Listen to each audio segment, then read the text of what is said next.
ซึ่งทางกระทรวงการเงินชี้แจงการเพิ่มดัชนีเงินเดือนและเงินนโยบายพนักงานรัฐกรปี 2026 ซึ่งต่ำสุดบ่ทะลุ3 ล้านกีบโดยจะมีการจัดสรรงบประมาณเพิ่มเข้าใส่ภาคเงินเดือนเงินนโยบายจำนวน 11,000 ตื้อกีบ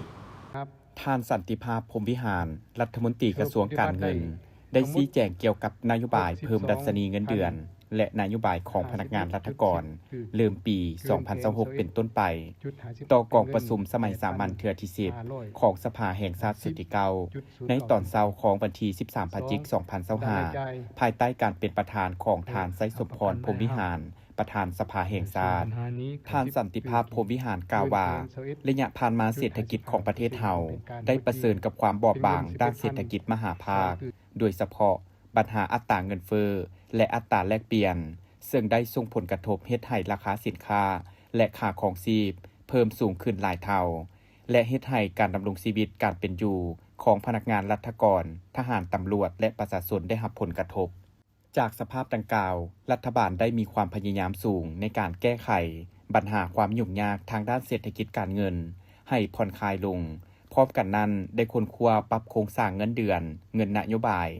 โดยการเพิ่มเงินเดือนสูงสุดบ่ให้ลด3 ล้านกีบต่อเดือนเพื่อแก้ไขสภาพการเป็นอยู่ของพนักงานรัฐกรการปรับโครงสร้างเงินเดือนเงินนโยบายครั้งนี้มีจุดประสงค์แนใส่การช่วยหนุนกำลังซื้อสินค้าที่ได้รับผลกระทบต่อการเพิ่มขึ้นของค่าของชีพและราคาสินค้า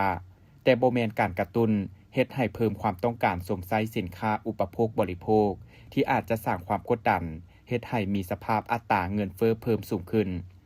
ในระยะต่อหน้าพร้อมกันนั้นก็เป็นการแก้ไขด้านสวัสดิการให้แก่พนักงานรัฐกรในสภาพที่พวกเขาประเสริญปัญหาเงินเฟ้อและการอ่อนค่าของเงินกีบผ่านการค้นคว้าพวกเขาสามารถจัดสรรงบประมาณเพิ่มเข้าใส่ภาคเงินเดือนเงินนโยบาย 11,000 ตื้อกีบซึ่งการเพิ่มขึ้นดังกล่าวได้มาจากการเพิ่มรายรับโดยการขยายฐานอากรมูลค่าเพิ่มการปรับอัตราอากรสมใช้ขยายฐานอากรใหม่เป็นต้นอากรสิ่งแวดล้อมอากรที่ดินและอื่นซึ่งเป็นรายรับที่มั่นคงและมีความสามารถในการเก็บเพิ่มขึ้นแต่ละปี